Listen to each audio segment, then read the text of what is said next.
merenungkan Injil sekaligus pesta Santo Lukas pengarang Injil ini, pertanyaan permenungannya adalah, apakah kita juga mampu menjadi penginjil-penginjil dengan cara-cara kita, mewartakan kabar gembira, mewartakan kabar sukacita di sekitar kita, sekurang-kurangnya meneguhkan bagi mereka yang merasa tertinggal, merasa ditinggalkan, merasa pendosa. Sebab kalau kita mampu mengalami kasih Allah, pada gilirannya kita juga mewartakan kasih Allah itu bagi banyak orang. Itulah pesan permenungan hari ini. Moga-moga berkat doa Santo Lukas kita dimampukan untuk mewartakan Injil, mewartakan kabar sukacita, dan juga mendekati mereka yang kecil, lemah, miskin, tersingkir. Bila tiba akhir hayat, Raja surga kan bersabda, mari hamba masuklah ke tempat bahagia. Mari hamba masuklah ke tempat bahagia. Dalam nama Bapa dan Putra dan Roh Kudus, amin. Tuhan bersamamu. Dan bersama rohmu. Saudari-saudara yang dikasihi Tuhan, hari ini tanggal 18 Oktober, bersama dengan gereja kita memperingati Santo Lukas pengarang Injil. Melalui pewartaan-pewartaan Santo Lukas inilah kita diantar untuk percaya kepada Yesus yang mengasihi pendosa, yang mengasihi orang-orang di luar kelompoknya, yakni orang-orang bukan Yahudi.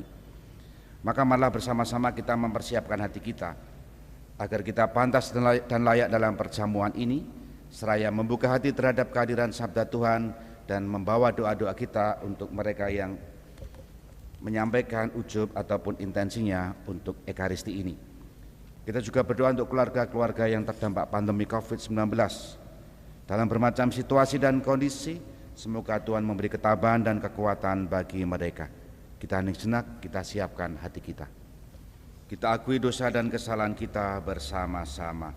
Saya mengaku kepada Allah yang Maha Kuasa dan kepada saudara sekalian bahwa saya telah berdosa dengan pikiran dan perkataan, dengan perbuatan dan kelalaian. Saya berdosa, saya sungguh berdosa.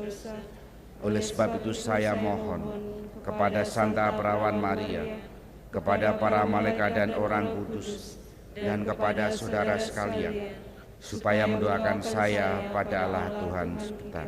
Semoga Allah yang Maha Kuasa mengasihani kita, mengampuni dosa kita, dan menghantar kita ke hidup yang kekal. Amin. Marilah berdoa.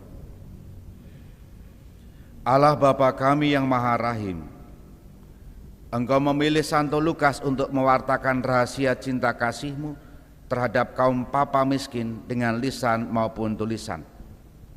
Semoga kami semua bermegah atas nama-Mu dan bertekun sehati sejiwa agar semua bangsa melihat keselamatan-Mu. Demi Yesus Kristus Putra-Mu yang hidup dan bersatu dengan Dikau dan Roh Kudus, Allah sepanjang masa. Amin. Pembacaan dari surat kedua Rasul Paulus kepada Timotius.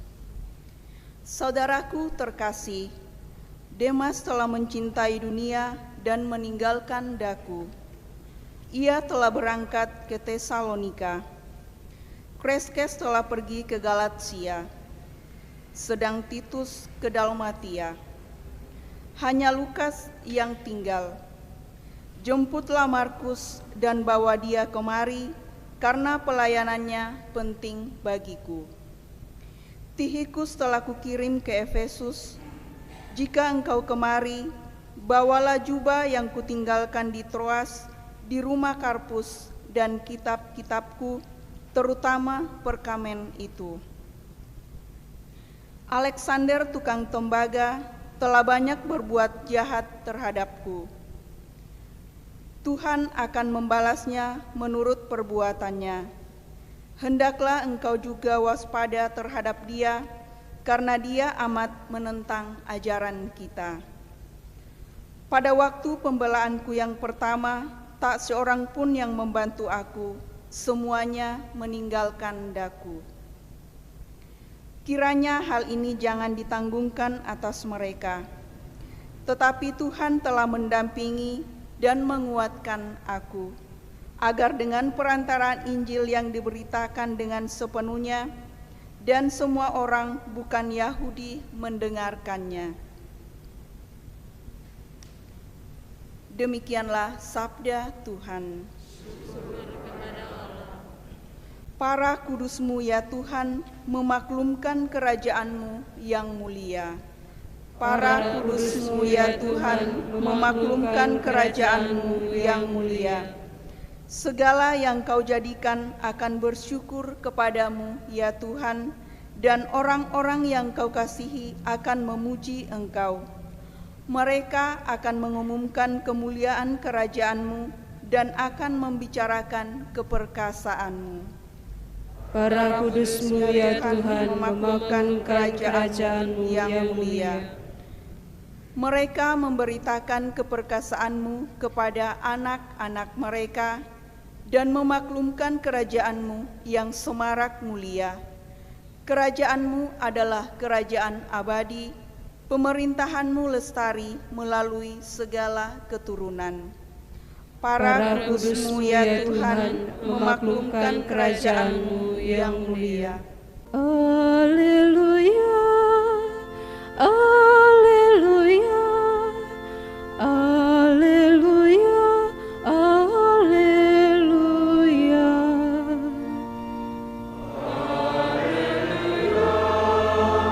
Alleluia, alleluia, alleluia. Bukan kalian yang memilih aku, tetapi akulah yang memilih kalian. Aku telah menetapkan kalian agar pergi dan menghasilkan buah, dan buahmu itu tetap. Alleluia, alleluia, alleluia, alleluia. Tuhan bersamamu. Dan bersama rohmu, Inilah Injil suci menurut Lukas. dimuliakanlah Tuhan.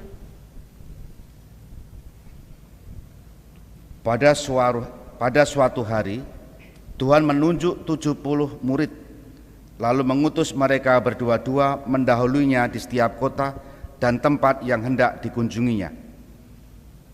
Kata Yesus, "Panenan memang banyak, tetapi sedikitlah pekerjanya.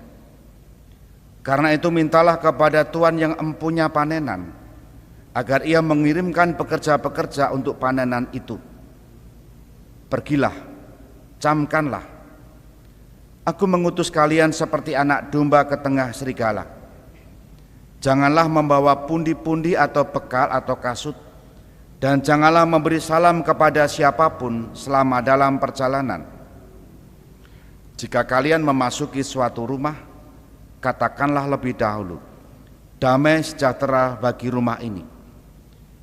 Dan jika di situ ada orang yang layak menerima damai sejahtera, maka salammu akan tinggal padanya. Tetapi jika tidak, salammu akan kembali kepadamu. Tinggallah di rumah itu, makan dan minumlah apa yang diberikan orang kepadamu. Sebab seorang pekerja patut mendapat upahnya. Janganlah berpindah-pindah rumah. Jika kalian masuk ke dalam sebuah kota dan diterima di situ, makanlah apa yang dihidangkan kepadamu, dan sembuhkanlah orang sakit di situ, dan katakanlah kepada mereka, kerajaan Allah sudah dekat padamu." Demikianlah sabda Tuhan. Terpujilah Kristus. Saudari-saudara yang dikasihi Tuhan dimanapun Anda berada, dan juga yang di gereja ini, selamat pagi, berkah dalam. Hari ini kita mendengarkan kisah Injil bahwa Yesus mengutus murid berdua-dua dari 70 murid itu. Mereka diutus untuk mewartakan kerajaan Allah sudah dekat. Nah, perutusan mereka tampak bahwa harus pergi, harus menjelajahi kota, harus menanggung resiko yang tidak kecil dan tidak sedikit. Mereka tetap diutus dan mereka menjalankan perutusan itu. Kalau kita yang hidup pada zaman sekarang, merenungkan bacaan Injil hari ini tentu suasananya berbeda.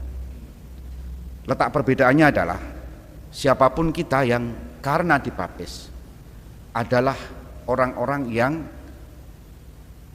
secara resmi percaya kepada Kristus Yesus dan mengimani bahwa Yesuslah penyelamat. Melalui baptisan inilah siapa saja, saya, Anda semua, dimanapun ditantang, diminta untuk juga mewartakan Injil, mewartakan kerajaan Allah.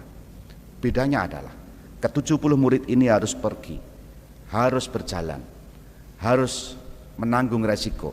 Kita dalam situasi-situasi yang berbeda dan keadaan-keadaan yang variatif, kita bisa mewartakan Injil dalam cara-cara kita, mewartakan iman di tengah masyarakat dengan cara-cara kita. Hari ini kita merayakan atau pesta Santo Lukas pengarang Injil. Pertanyaannya adalah, apa yang khas dalam Injil Lukas? Apa yang diwartakan, ditulis di sana? Lukas ini mengarang Injil Lukas sekaligus juga oleh banyak ahli juga mengarang kisah para rasul. Salah satu alasan yang jelas adalah baik Injil Lukas maupun kisah para rasul, kalimat awal ditujukan kepada Theophilus. Nah, Injil Lukas ini mewartakan bahwa Yesus sungguh dekat dengan orang miskin, sungguh dekat dengan pendosa, sungguh dekat dengan orang yang menderita, yang bahasa kita KLMTD, kecil, lemah, miskin, tersingkir, dan difabel. Nah, pewartaan ini mengangkat mereka bahwa merekalah orang-orang yang dituju oleh Allah agar mendapatkan keselamatan. Kalau membaca Injil Lukas, berkali-kali kita akan menemukan salah satu yang kuat itu. Selain bahwa keselamatan juga ditujukan untuk mereka yang bukan orang Yahudi.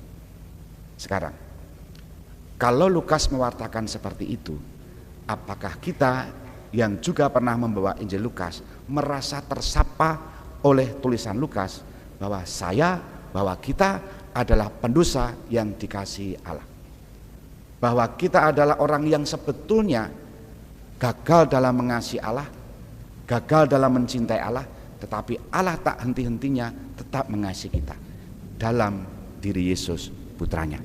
Itu pewartaan Lukas menggambarkan Yesus yang seperti itu.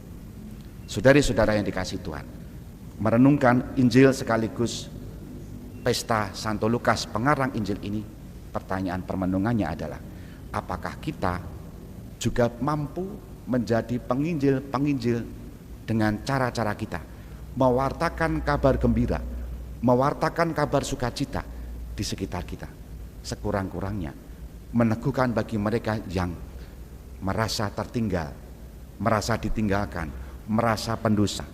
Sebab kalau kita mampu mengalami kasih Allah, pada gilirannya kita juga mewartakan kasih Allah itu bagi banyak orang. Itulah pesan permenungan hari ini. Moga-moga berkat doa Santo Lukas kita dimampukan untuk mewartakan Injil, mewartakan kabar sukacita, dan juga mendekati mereka yang kecil, lemah, miskin, tersingkir. Marilah berdoa. Allah Bapa yang Maha Kuasa dan Kekal, kuduskanlah kiranya kami dengan kurnia-Mu yang kami terima dari altar-Mu yang suci. Kuatkanlah iman kepercayaan kami terhadap Injil yang diwartakan Santo Lukas. Demi Kristus Tuhan kami. Amin. Saudari-saudara, terima kasih atas kebersamaan kita. Sekarang kita akhiri perayaan keistimewaan berkat Tuhan untuk kita, keluarga maupun komunitas kita. Tuhan bersamamu Dan bersama rohmu. Semoga Allah memberkati saudari-saudara, Bapa, Putra, dan Roh Kudus. Amin. Saudari-saudara, pergilah, misa sudah selesai. Syukur kepada Allah.